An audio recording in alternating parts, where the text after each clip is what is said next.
debate. What I am saying is that the now universal availability of sexual representation has fundamentally changed the positioning of the sexual in our lives. This is a dramatic transformation in something that was once largely secret, private and restricted in representation.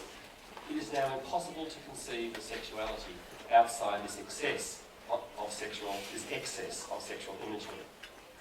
A second feature is that commodification requires taxonomies of desire to be developed, and taxonomies require the delineation of objects. We should not be surprised at this, because without objectification, there can be no desire. This process of commodification well understands the intersection of the body and the social in the mutual constitution of the sexual. The biological body has been so problematized by science and medical research that its unpredictable and unreliable state, vis-à-vis the normative, requires ever more correction. We can no longer sweat, and we must never smell. Lips and nails must be red, blue, or black. Skin must be flawlessly toned, tanned, or tinted. Breasts must not droop. Biceps must bulge. Buttocks must neither broaden nor head toward the floor.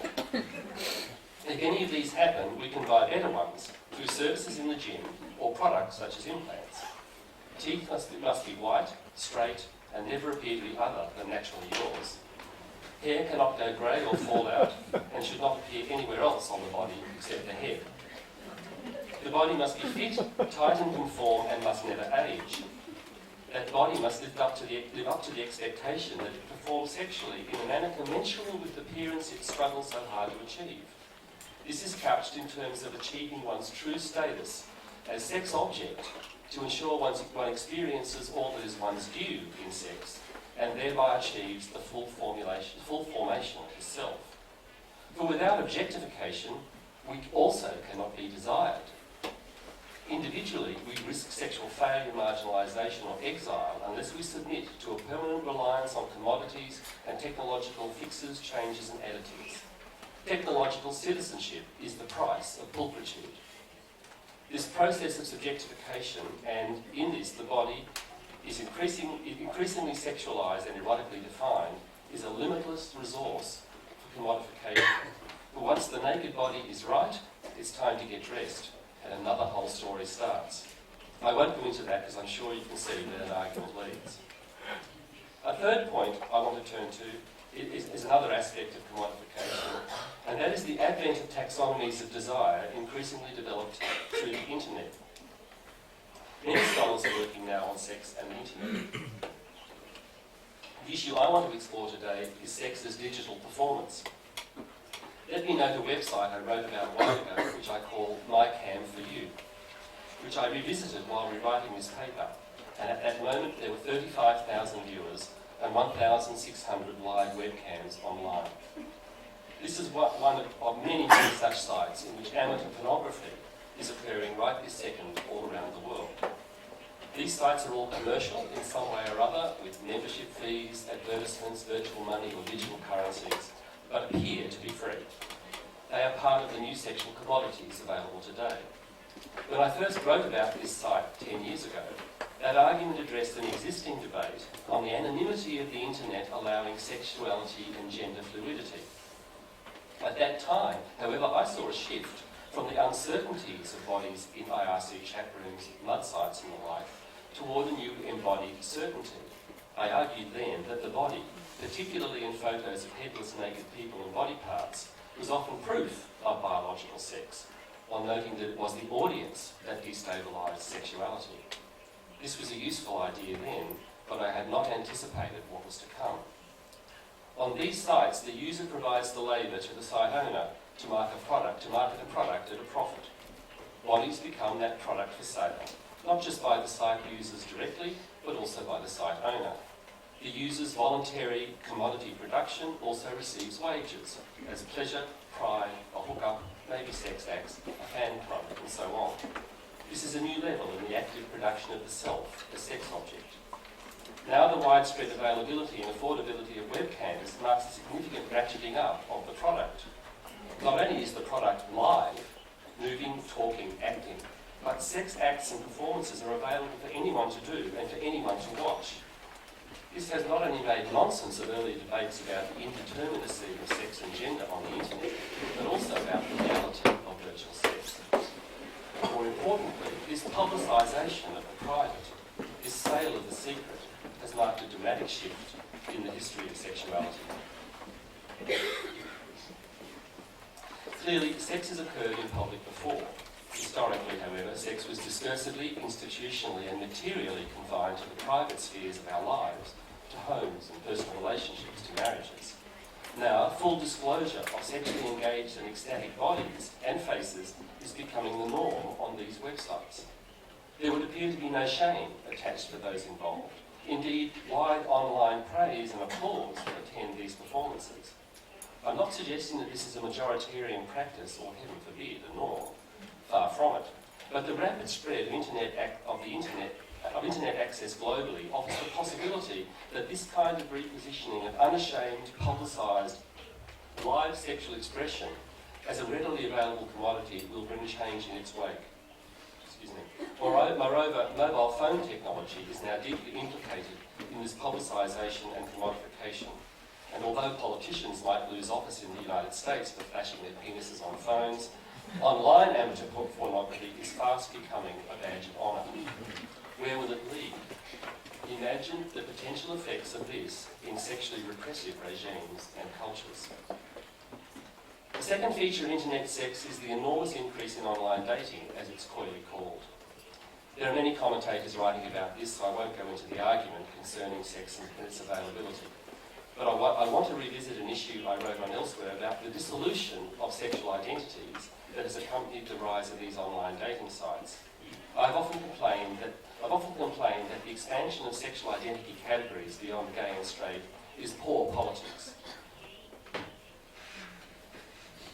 We now have LG, HHBB, TTTIAQQ. Lesbian, gay, homosexual, heterosexual, bisexual, bicurious, intersex, transgender, transsexual, transvestite, asexual, queer, and Christian. And who knows what we will get next. For me, however, the rise of the bicurious is the fascinating moment, suggesting that the boundary between heterosexual and homosexual that has stood as the fundamental law of sexuality for over 100 years is dissolving. Part of this is due to the process of commodification that these dating sites exact. One is asked to pick a box from a pull-down menu, gay, straight, bi, and sometimes all sorts of others, putting all sexual orientations on equal terms as mere choices in a market, thereby challenging the hegemony of heteronormativity. Then, depending on the site, one is sometimes asked to profile one's sexual interests from a list of preferences in terms of sex acts and relational forms. The more complex the site in terms of sexual identities, the longer and more complex the list. You can see that web developers have learned a thing or two from sex researchers over the years. You can also see how much more the web developers know about sex than the sex researchers. As these sex acts are often grouped together, adding a layer, a variation, a change of position, a form of relationality, we are encouraged to market our sexuality in increasingly specified forms as new products, and thereby we produce anew our status as sex objects. Site users are encouraged to contemplate sexual interests outside the usual, the normative, and their current sexual repertoire. Indeed, what is the normative here? Do we always act on these choices? Now there's a research topic we might fruitfully pursue. And I add quickly at the end of the list one other example, notably the objectification of men's sexuality and bodies since the 1960s, turning men into another product in the commodification of sexuality. Such commodification is the cost of our concupiscence. So these are some of the challenges sexuality research and scholarship face today in seeking to understand how we have sex in late modernity. Competing frameworks such as sexology and sex research continue to create particular issues for critical sexuality studies scholars. I've highlighted a number of these that require us to do some thinking, particularly in relation to the body, to the politics of understanding sexuality, and to the commodification of sex and desire. I'm sure the discussants are going to add more to this list, and I look forward to their presentations. So many thanks.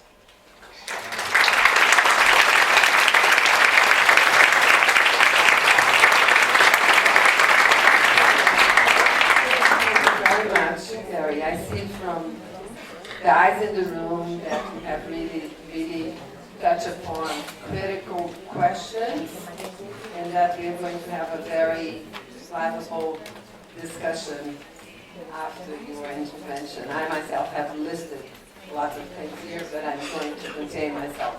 I want to invite Mauro, Lawrence, and Thomas.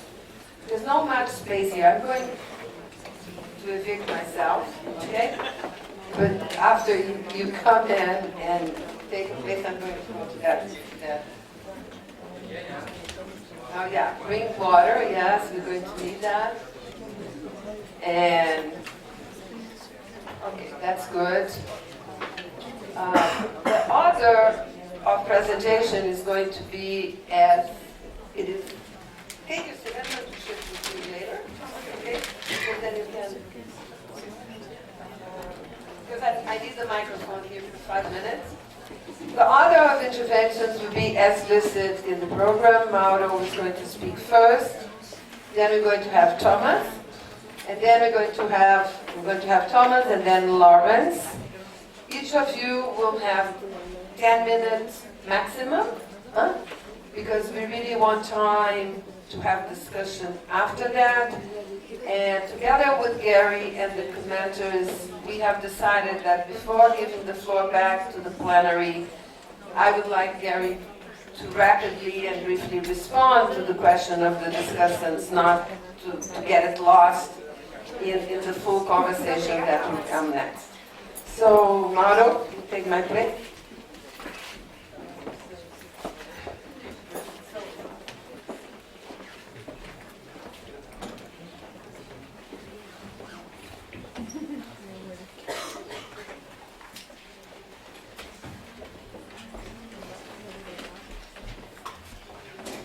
Hi, I'm going to speak English, so yeah.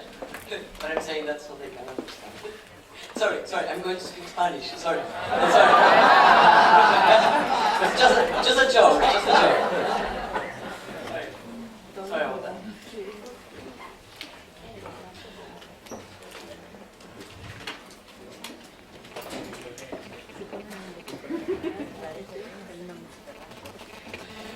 Muchas gracias por invitarme a comentar su trabajo. Esta es la primera vez en mi vida que me toca ser comentador.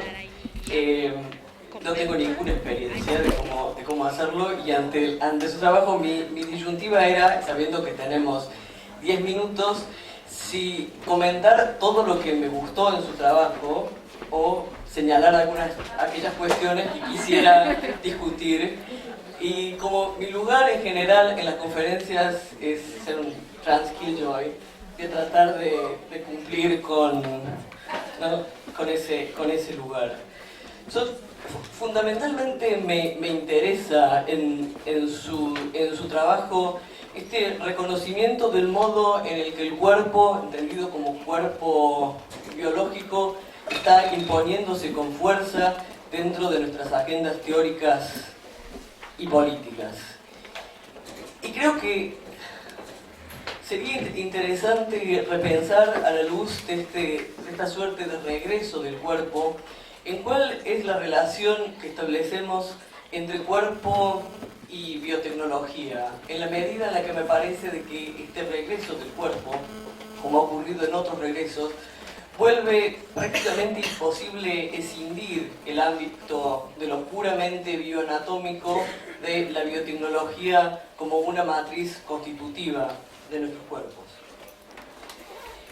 Me parece también que es necesario pensar en esta nueva irrupción del cuerpo, no solamente en relación al cuerpo vivo y a las distintas economías sexuales del cuerpo vivo, sino también el modo en el que dentro de otras economías necropolíticas el cuerpo muerto se intersecta con las lógicas y políticas de la sexualidad.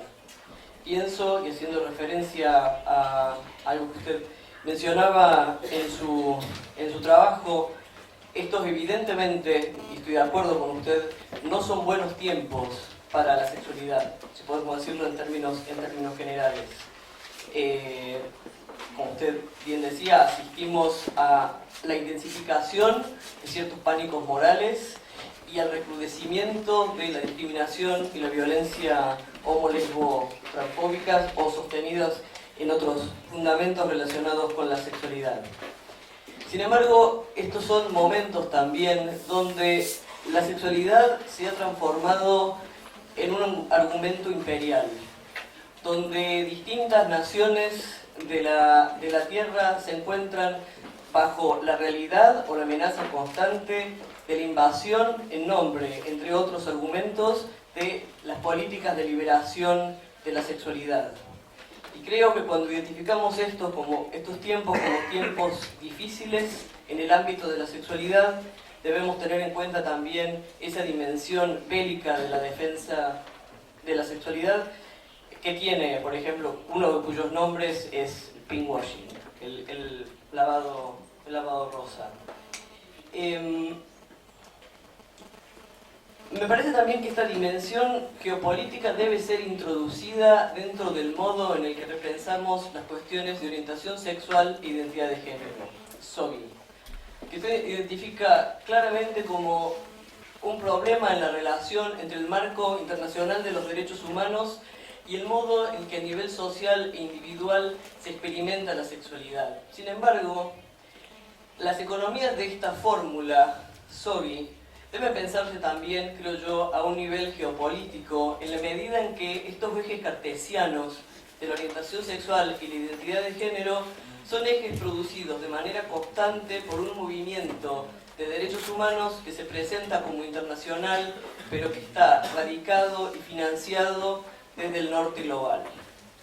En esa medida, estos ejes SOGI no solamente se imponen como el vocabulario, digamos, a nivel global, desconociendo otras articulaciones regionales y locales, sino que plantean una confrontación a nivel internacional, dada, por ejemplo, por los movimientos africanos y latinoamericanos durante el último Consejo de Derechos Humanos, ante la posibilidad de la creación de una relatoría especial en Naciones Unidas sobre cuestiones de orientación sexual e identidad de género.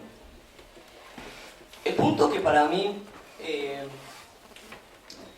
es más complicado de comentar es el que tiene que ver paradójicamente con aquellos aportes que provienen de aquellas comunidades de las que formo parte. Usted menciona con claridad, y estoy de acuerdo, que el activismo trans y el activismo intersex están tematizando las cuestiones de corporalidad y de identidad de género de una manera que plantea preguntas muy interesantes al campo de los estudios de la sexualidad. Sin embargo, me llamó mucho la atención en su exposición de que esas preguntas provinieran del activismo, es decir, que no provinieran de la academia trans y de la academia intersex.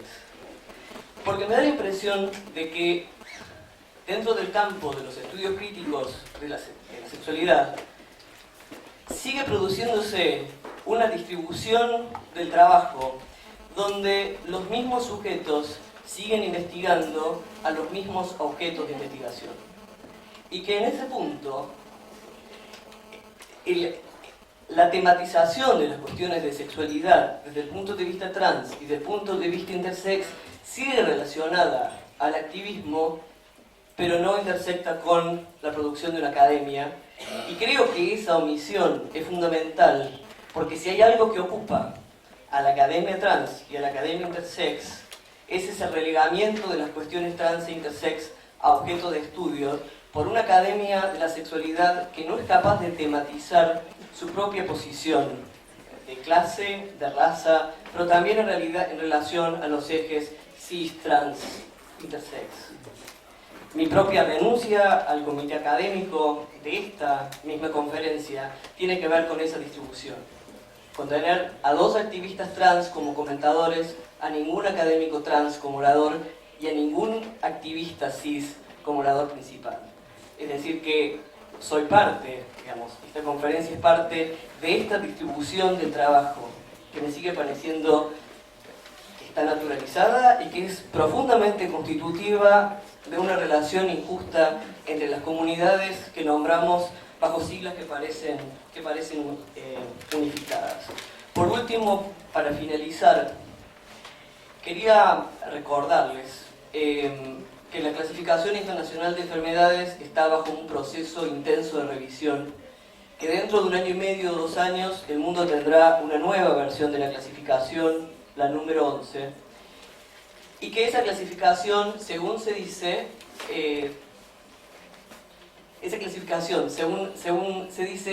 por ejemplo, despatologizará medianamente la transexualidad, puesto que la homosexualidad ya no es una patología. Déjenme decirles que la CIE 11, la CIE 10, aún contiene distintos códigos diagnósticos que siguen patologizando las orientaciones sexuales no normativas. Y que probablemente la CIE 11, con la introducción de la categoría de incongruencia de género en la infancia, seguirá patologizando aquellas infancias que encarnan variaciones respecto de la norma heterosexual, leídas habitualmente como infancias trans, pero que perfectamente podrían haber sido la infancia de todos y todas ustedes. A la hora de narrar la despatologización de la homosexualidad como un pasado, yo creo que tenemos que tener en cuenta de que esa despatologización todavía está en juego y en realidad, ahora más que nunca, está como tarea para nuestro futuro. Muchas gracias.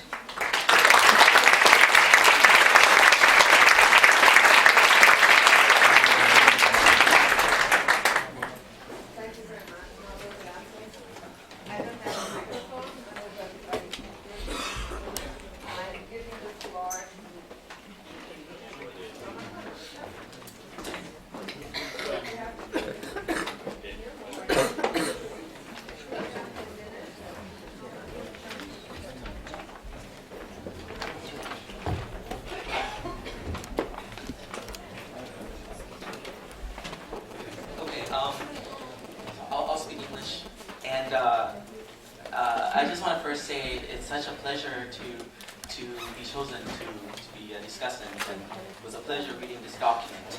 However, I do have some points that I'd like to challenge. So, but before I begin, I just want to give you some of my context. Why I belong currently to a faculty of social sciences and humanities in Thailand. And my postdoctoral training is in health social sciences. My formal training is in epidemiology. So, and I think Gary called a strange discipline called prevention science. In fact, I'm teaching that this term. Teaching prevention science in the School of Public Health. So that's my background, and I'm sort of very interdisciplinary, and so critical sexuality studies has its own limitations, right? It's heavily reliant on theories, but then where are the theories coming from? Where was it born? Where was it cooked? Where was it grown and cooked, right? If you're thinking of cooking terms, well, it's grown in the global north, it's cooked in the global north, it's tasted in the global north, but then it's served everywhere else, including the global south, right? It's served everywhere. So, and it's not really the way to go. So what's going on now in critical sexuality research, for the most part, not everything, but our students are using great theories, but theories that were actually in fact born in the global north and actually imported into our global south. So there is limitation in that. However, my main question here is, do these three frameworks, do they have to be mutually exclusive? Yeah? Are they so separate? The sex research, the sexology, and the critical sexuality studies. So I wanted to challenge that and also provide some examples from Thailand where I work. So one of my doctoral students who just graduated with a fabulous PhD dissertation, he did a study on injection parties among transgender women in central Thailand. And injection parties, huh? So what is that? Well, So he found a group of transgender women, which is not too common, not too uncommon, to get together and have these injection parties.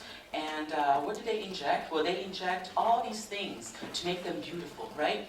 Everything from glutathione to make the skin whiter, vitamin C to look younger, and all these other things, including placenta, extract, and all that, all imported from, Korea and Japan. So it's regionalism in there. So to beautify their bodies, so we're talking about the bodies and beautifying the bodies and being whiter, right? Whiter like what? Whiter like, not necessarily the Western whites, but whiter like the Northern Asians, right? Like the Koreans, like the Japanese, because K-pop and J-pop is huge in Southeast Asia. So this doctoral student, in fact, guess what? He's a pharmacist by training. So he's so interested in the taxonomy of all these chemicals that these women are injecting, right? But at the same time, he's using theory and using his critical lens to analyze this. So he looked at, the meaning of beauty, as well as the meaning of these injection practices. What goes on, the sociality of what's going on at these parties. Fabulous dissertation, but this is an example of how, the disciplines and your three frameworks are being used together. All right, let me give you another example from my own research. And it's the research I'll be presenting tomorrow at 11 p.m. at a parallel session on IASSCS party, another party. So ICE in Thailand is the nickname for crystal meth. And, going into the study, I was very much, I used my epi lens, epidemiology. What's going on? Why is the highest HIV infection, both new infection and current infection, prevalence incidence, why is it the highest among young MSM? So these are 15 to 24-year-old. Why is it the highest? Right, so that's the epi question. What can we do? Why is it the highest? I went into this research, and I ended up, not at a party, but understanding what's going on with these ICE parties.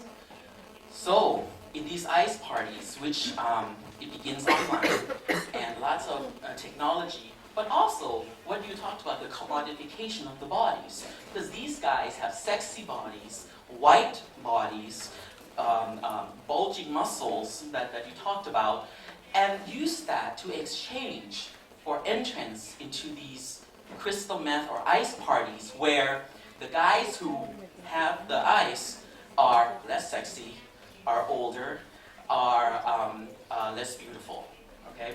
So then they go into this space and there's this relational power that's happening. So in this example, what began as an epidemiology question to understand HIV risk turns out to be a very much, a kind of study that I think Gary would love to read about in terms of, being critical, because I had to use, different types of theories, including secrecy, including transactions, and political economy, and relational power, as well as practice theory. So why did it have to be so mutually exclusive is where I'm going. So I want to end this with Gary's analogy. So he said in his paper, sexology dancing ever closer to sexual medicine, psychology increasingly being seduced by biology. Well, why can't critical sexuality studies be in a heated affair with sex research and epidemiology? It's my question.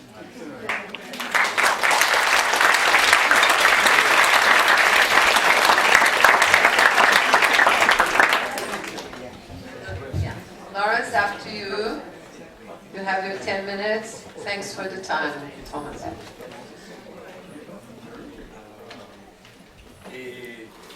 Voy a hablar en inglés, pero si necesitan cualquier traducción después, puedo tratar de ofrecerla. I want to start by thanking Mario Peceni and the organizers of the IASSCS conference for the invitation to be part of this plenary session. I also want to thank Gary Dowsett for his provocative paper. I have brief comments.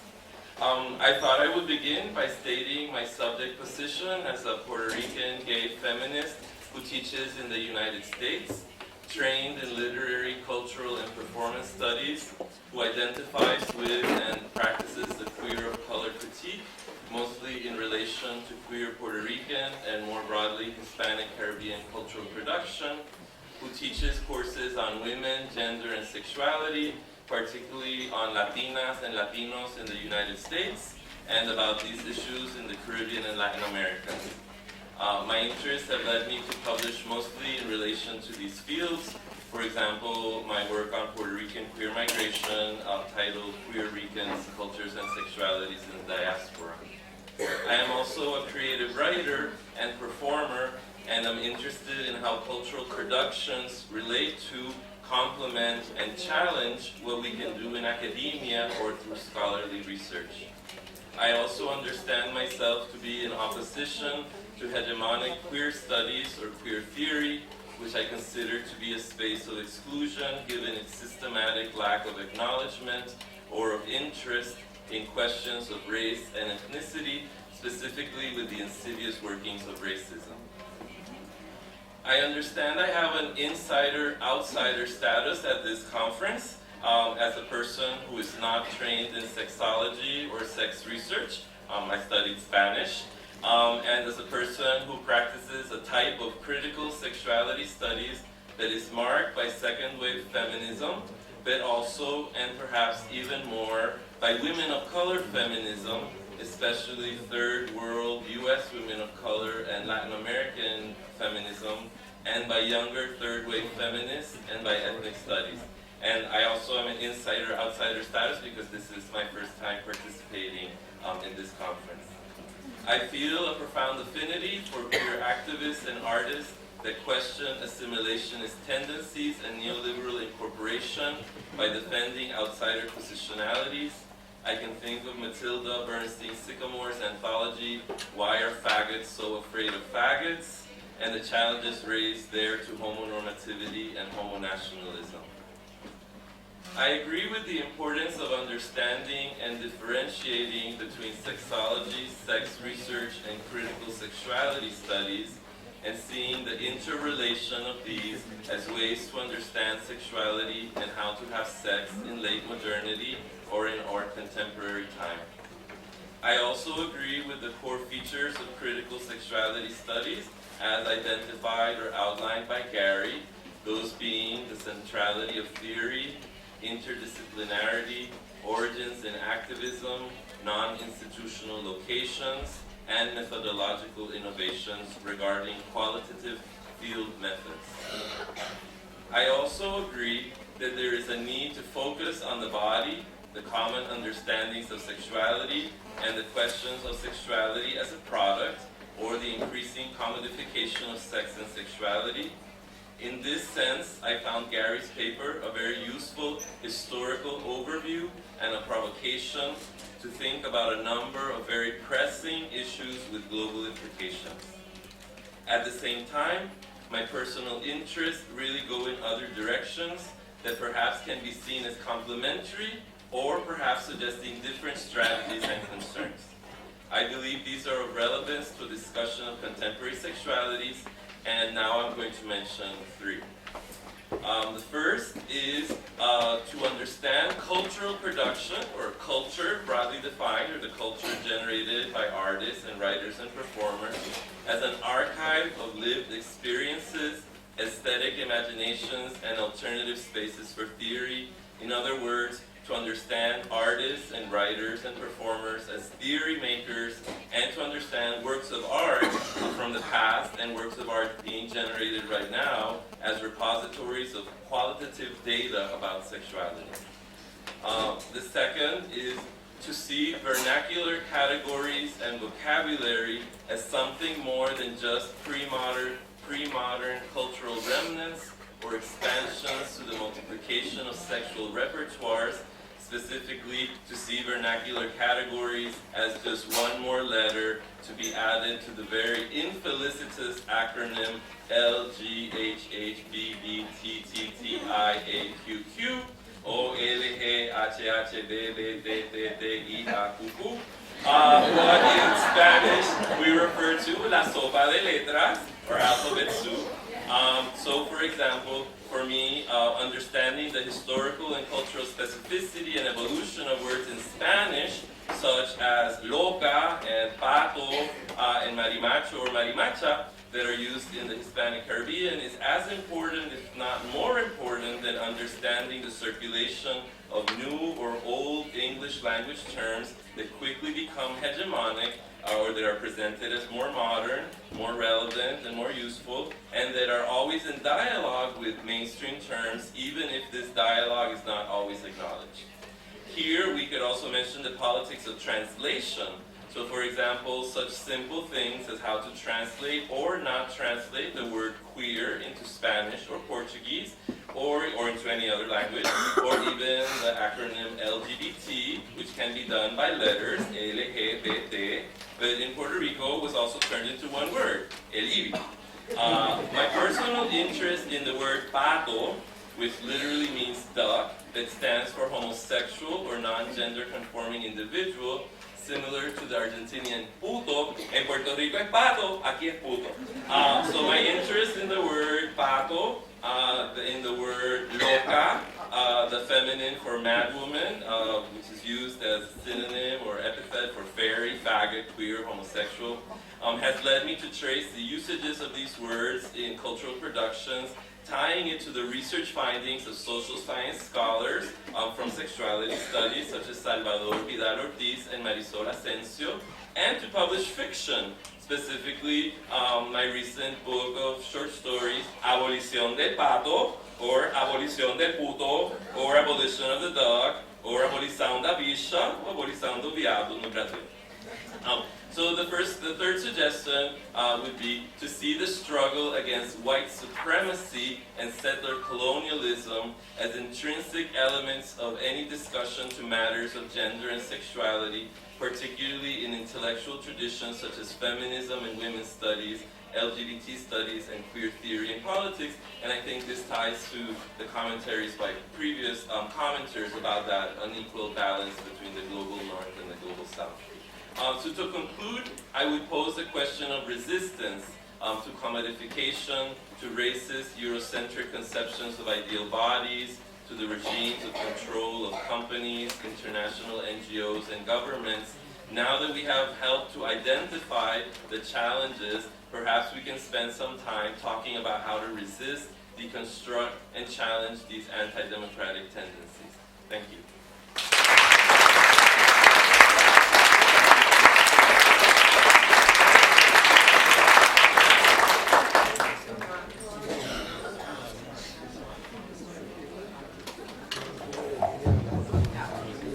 Thank you so much, Lawrence. Gary, I'll give the floor to you. I'm sure that we cannot stay all night here, but I'll give you 10 minutes to try to skip over these very difficult questions, and then I'll open the floor to the plenary. Thanks, Sonia. Thank you, all three of you, for your commentaries and your provocative thoughts back to me. And it just makes me realise that 40 minutes is never enough for a presenter like me, and to answer some of these questions I would have needed another hour.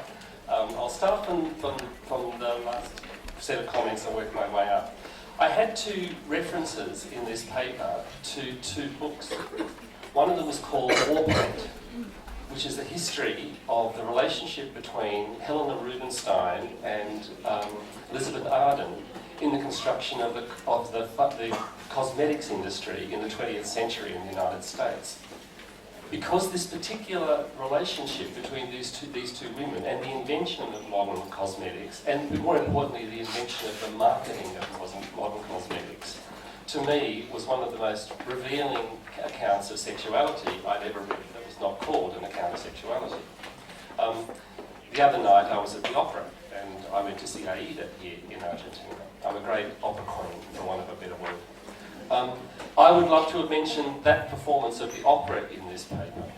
I'm currently reading a book which is an account of a phone sex event between a man and a woman, which occupies 150 pages in one single phone sex conversation. It's amazing to think that this could happen. It's a novel, by the way. I've never been on the phone that long to anybody. 160 pages later, they say goodbye after phone sex that lasts that long.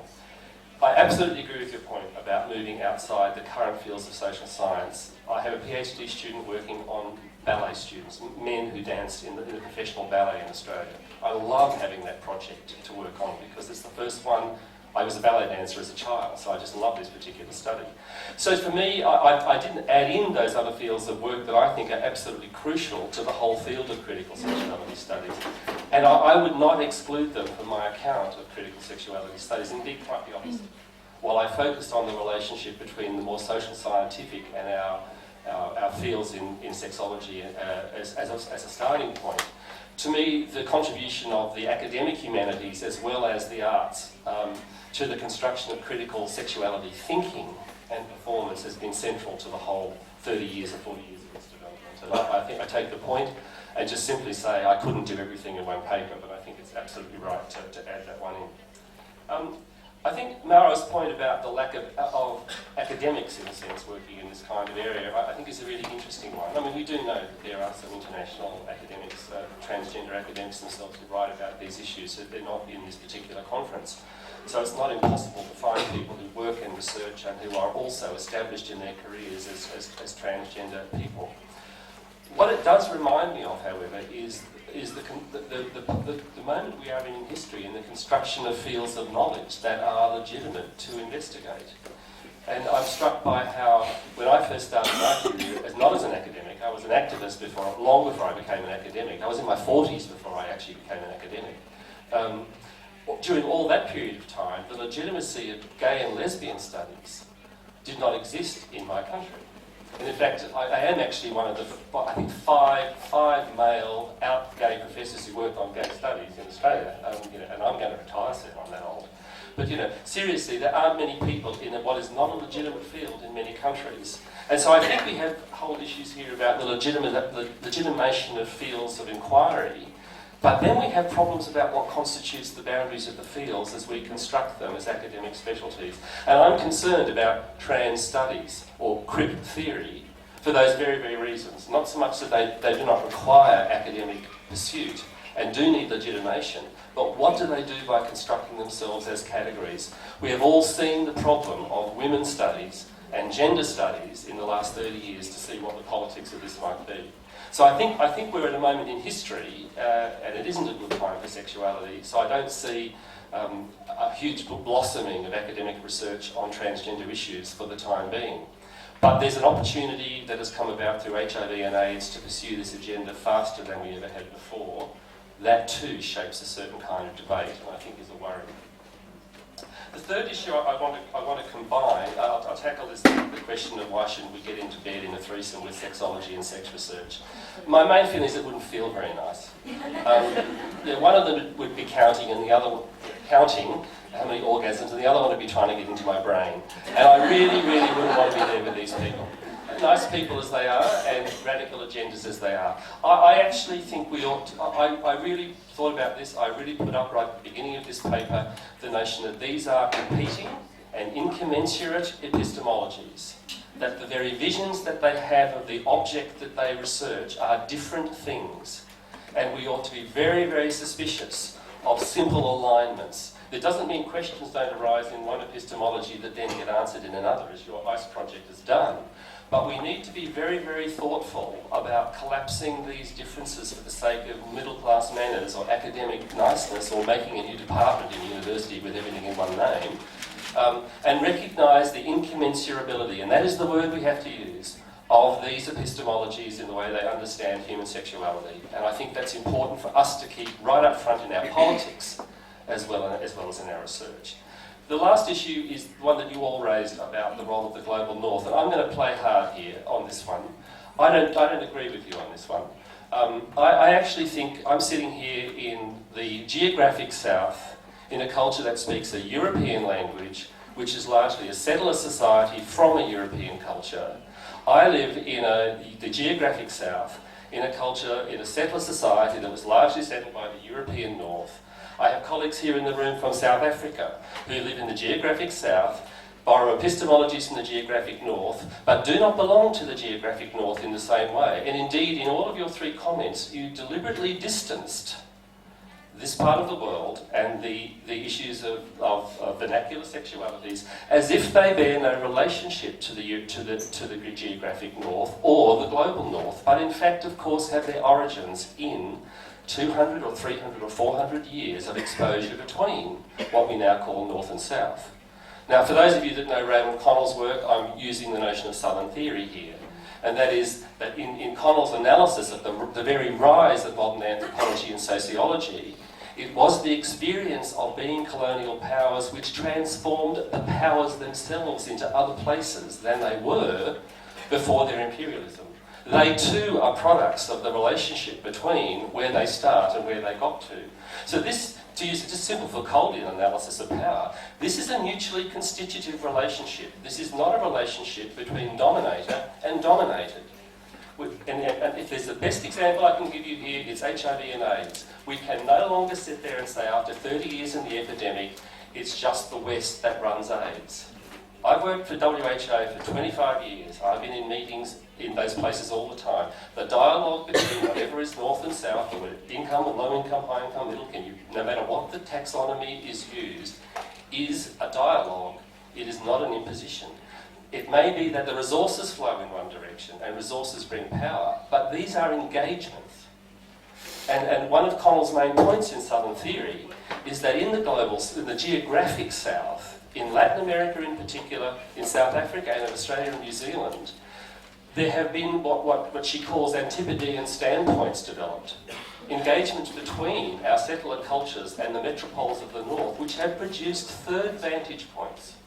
Not simple vantage points of the dominator and the dominated, but a third position in the hierarchy, in the triangle, where we no longer are in fact either dominated or dominators. We are in fact engaged in a set of relations in which power is the struggle and it's endless. So I think we have to actually give up on the plea for we are at the bottom of the heap and someone else is beating us up. Because I don't think that's really how it's worked for a very, very long time. And that will then force us to position, again, our epistemologies, our research and our knowledge production in a different way. It will be a way that is relationally understood and produced, and it will understand the power of that engagement as relational, rather than what Foucault calls just the imposition of sovereign power.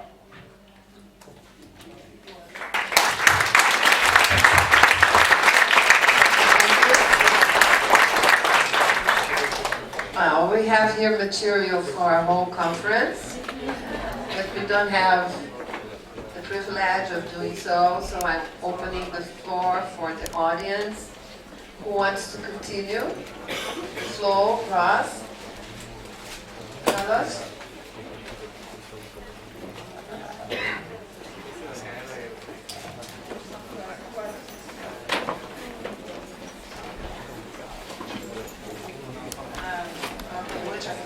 This was extraordinary. Every intervention, but especially Gary's got all of them. Really, really provocative. I agree with Sonia. So I want to thank Gary particularly for actually presenting the clearest critique of social constructionism that I've heard.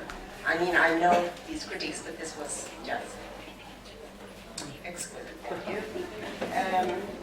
I have two questions for anyone on Gary in particular, but anybody.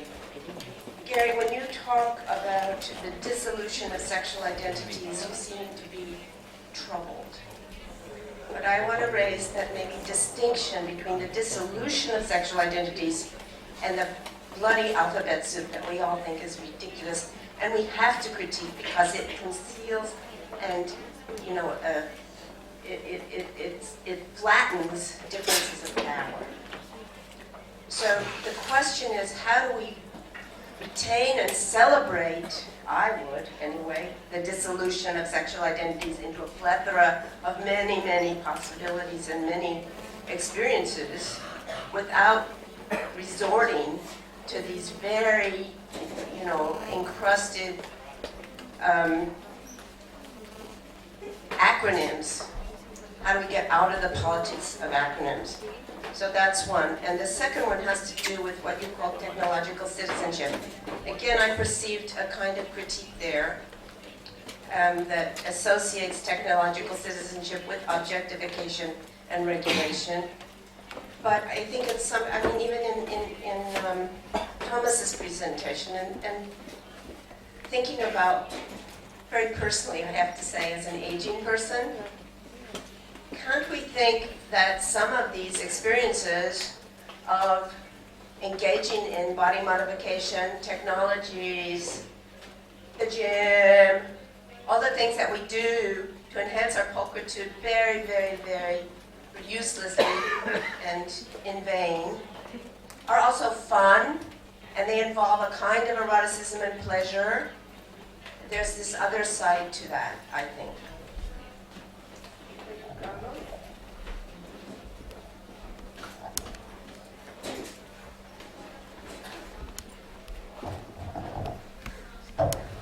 I also have to say that I found the presentations and Gary's plenary extremely provocative, and I think I agree with most of the points you made. Probably I should mention some of those which I didn't agree and that are related. I think the last response you gave in terms of hegemony, I mean, I think this is a very democratic space, and we believe in that democracy politically, but we always, I mean, there is the nature of institutions and the nature of scientific institutions. There are always dimensions of power and differential ability of people to propose particular discursive formulation. So I wouldn't say there's complete and absolute democracy, and their power disbalances if we look at this field from a global perspective. So, and actually language is very important. We were joking about it in the first day, but because of the fact that we, a large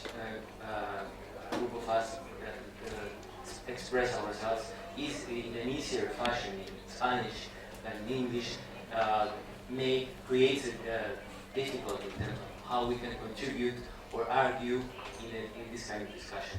And the second point is actually about the issue of the paradigms. And I agree that probably the three paradigms you mentioned, if taken as discourses with the pretension of producing universal truths, are really mutually exclusive. However, that's if they, even the critical sexuality studies, no? And I think because of its philosophy, it tends to avoid saying that it would try to produce a universal discourse on truth, but maybe some would say that it ends up trying to do the same. I won't discuss that, but I mean, it's just one question we have to make ourselves. But the issue is, maybe some people may feel that we have spent a lot of time stating the difference between critical sexuality studies and other fields. And maybe when it's about establishing a universal truth, it's important to do that. But probably some would say, then we have to move on, and we have to keep trying to do all the things that are very important to keep doing. And in fact, the other thing is the utilitarian role of certain kinds of knowledge, and particularly with regard to HIV. I think if epidemiology tries to produce universal truth about sexuality, probably it will fall short. But if we're talking about the use of epidemiology, studying sex in specific contexts where the issue is maybe HIV and understanding why HIV is expanding very quickly in this particular group, then probably epidemiology is perfectly legitimate working in that context. So I think the idea here is probably, as you were saying, critical sexuality studies is multidisciplinary, and in that sense it has to be a bit more welcoming about participation of several disciplines, and also understand the different contexts in which particular uses of knowledge might be playing for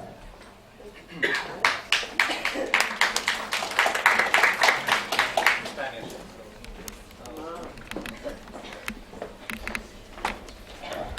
Pregunta cortita.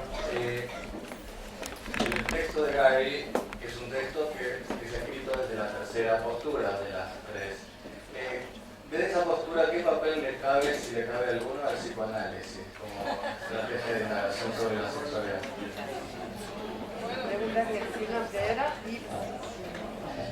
I'm going to give back to the panel.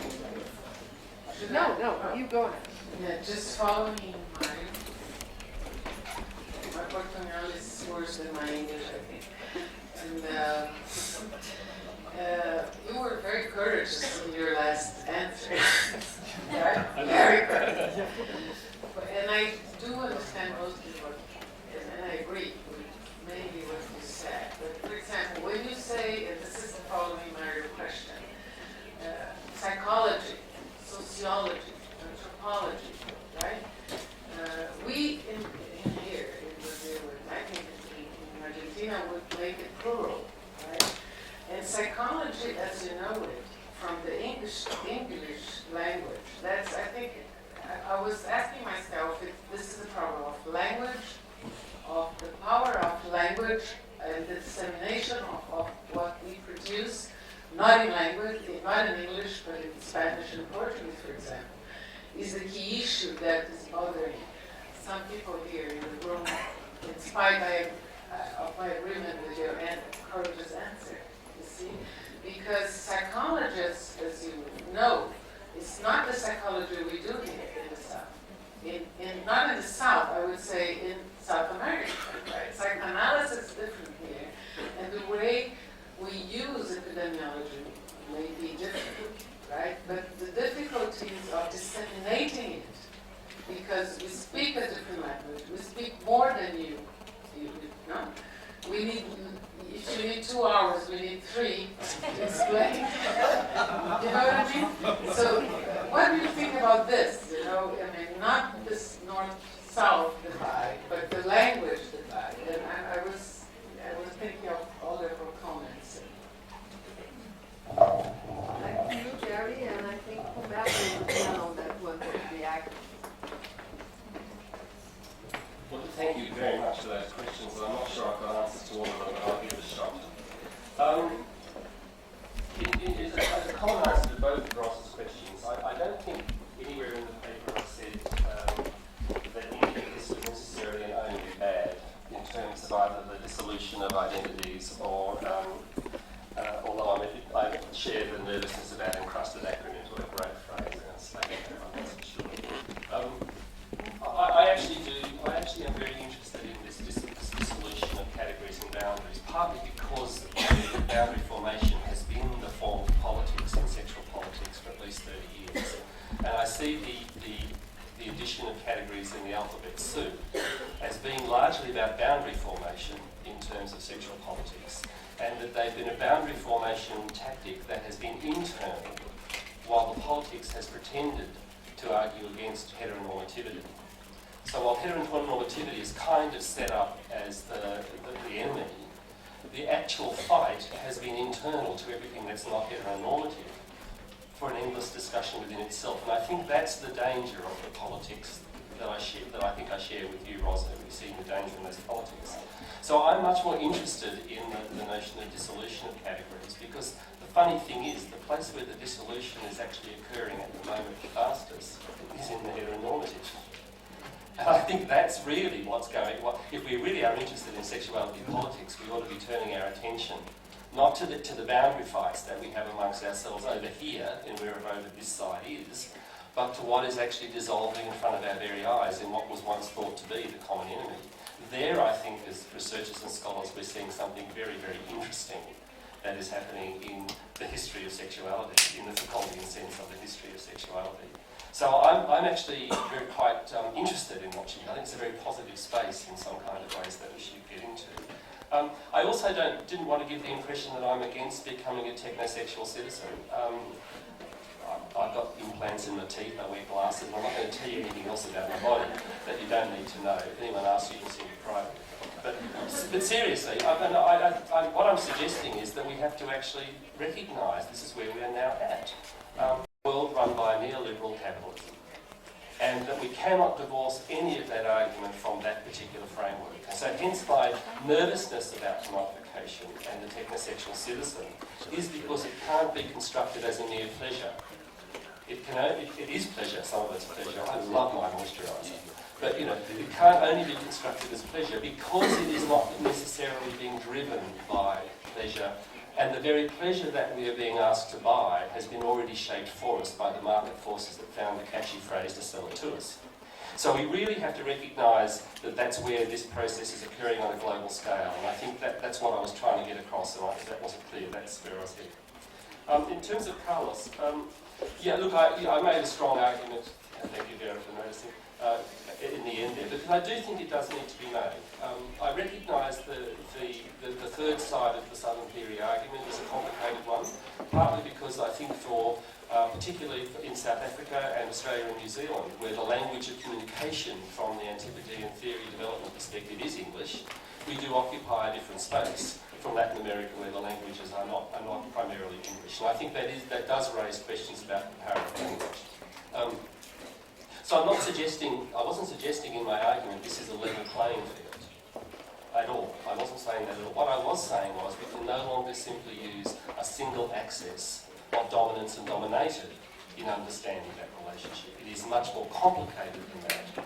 And the complexity and huge intellectual production and material production of goods and services, the complexity of the cultures in Latin America is now so... I mean, you're going to go look at the way the world trembles when Brazil ever threatens to say, don't pay its debts, for Christ's sake. This is a powerful part of the world. And so even if language is not... The language of Spanish and Portuguese are not the language of domination at one level. This is a large voice. The issue of dissemination, as Vera said, becomes, I think, the crucial tactical issue. How can it be that the production of ideas in the different disciplinary frameworks, I'll talk about it now, in the different disciplinary frameworks that form knowledge production in Latin America be brought into engagement?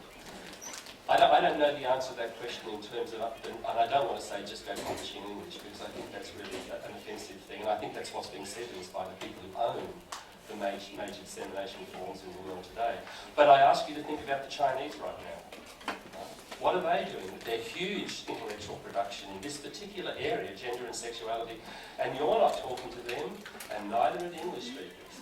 So this is not just a phenomenon for Latin America. This is a phenomenon for the largest country on the planet as well, with a huge intellectual production system and an artistic production system, knowledges and plays.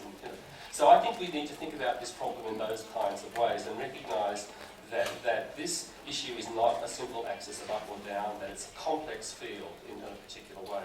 And the last, I got the last point from... I'll come to Mauro in a second. Just quickly on the utility of particular paradigms, of course. I mean, we wouldn't have known what we were going to do without all three of these forms of understanding sexuality and HIV. There's no shadow of a doubt.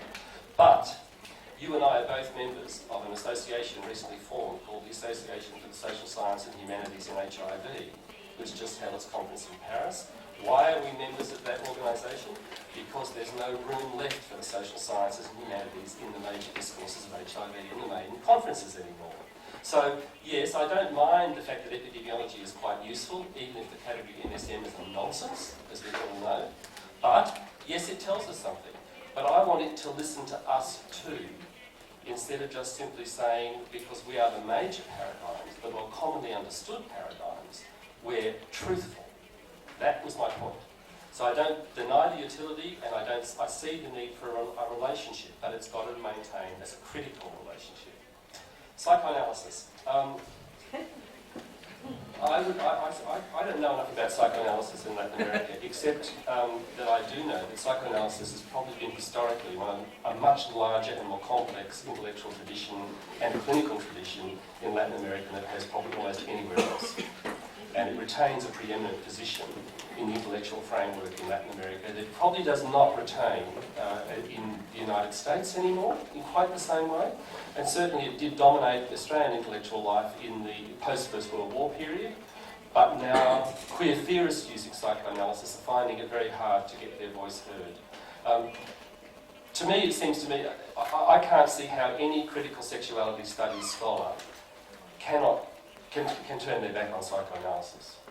That at any point in my whole life, in thinking about being a queer activist and then a queer theorist and then doing HIV/AIDS work, I've ever reached back into my understanding, poor as it is, of psychoanalysis to understand where I'm going from here.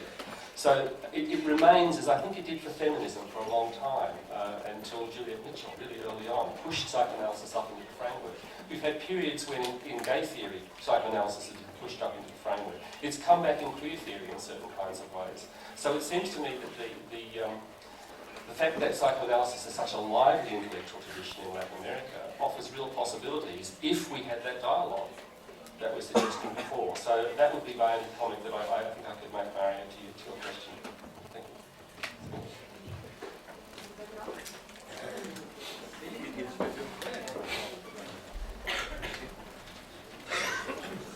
Solo algo muy, algo muy breve. Estoy de acuerdo sobre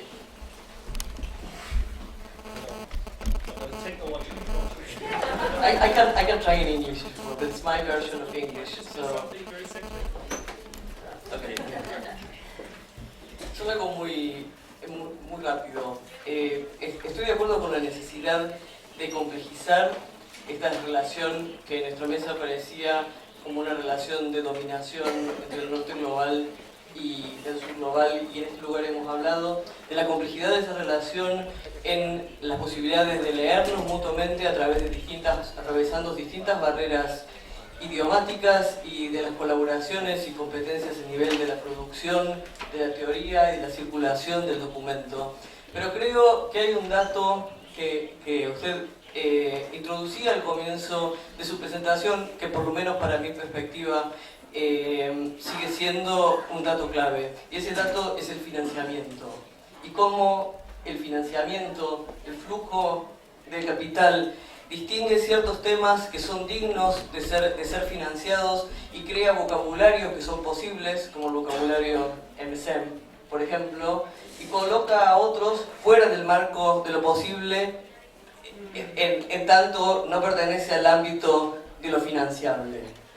Y creo que en ese punto, si bien nuestra geopolítica puede ser compleja, el flujo de capital sigue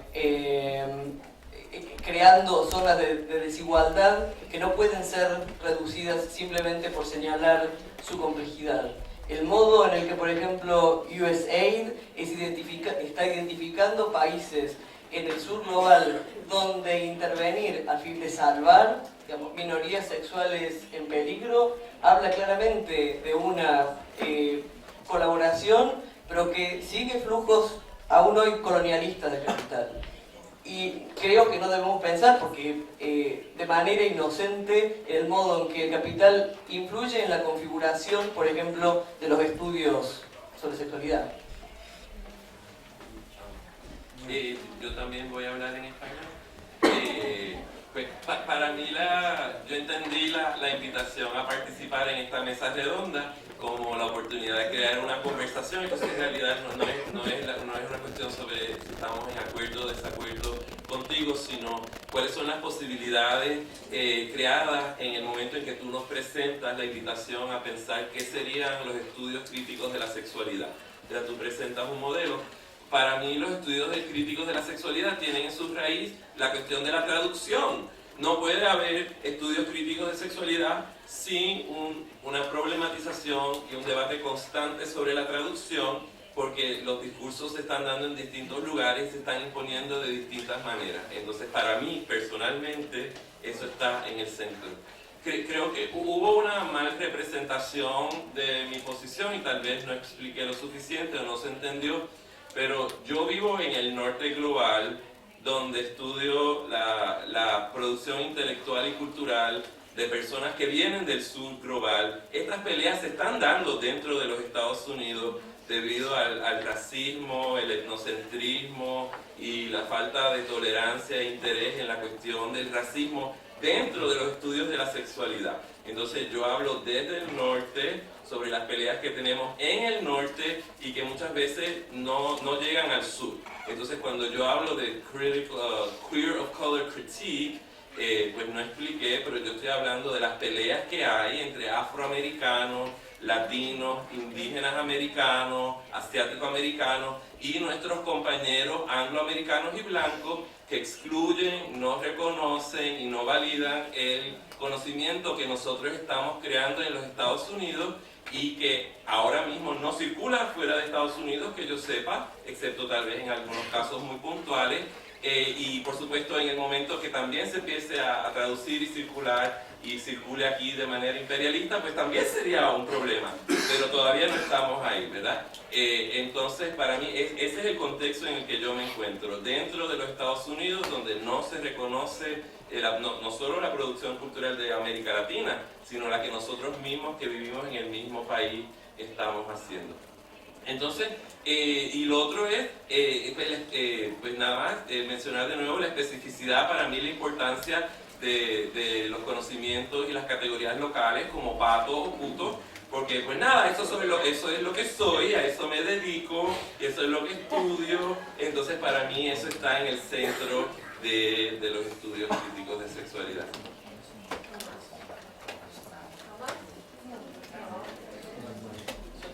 Solo 2 días ayer participé del Congreso Mundial de Salud Mental.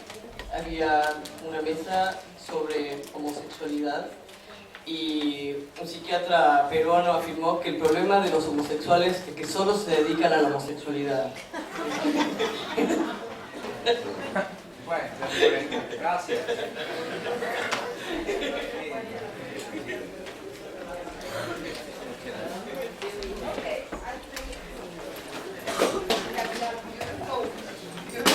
Well, it's over 7:30. I think we deserve going back home. But before you leave, I have some announcements. Don't go away, please, yet.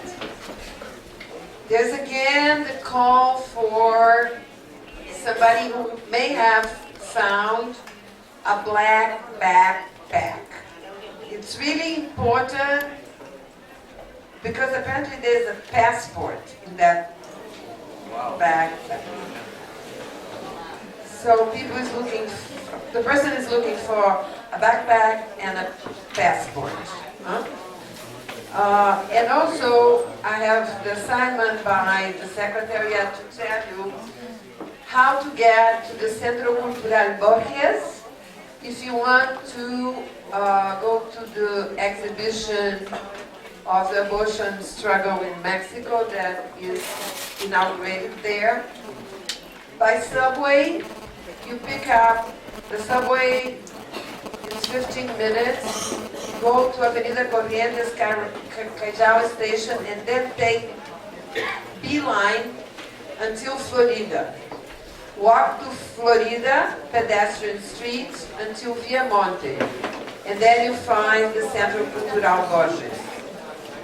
You can pick up a taxi that is going to cost around 20-25 pesos, and ask to go to the place, which is Viamonte, no? Viamonte? Sí, Viamonte. Or you can walk down Corrientes and then turn,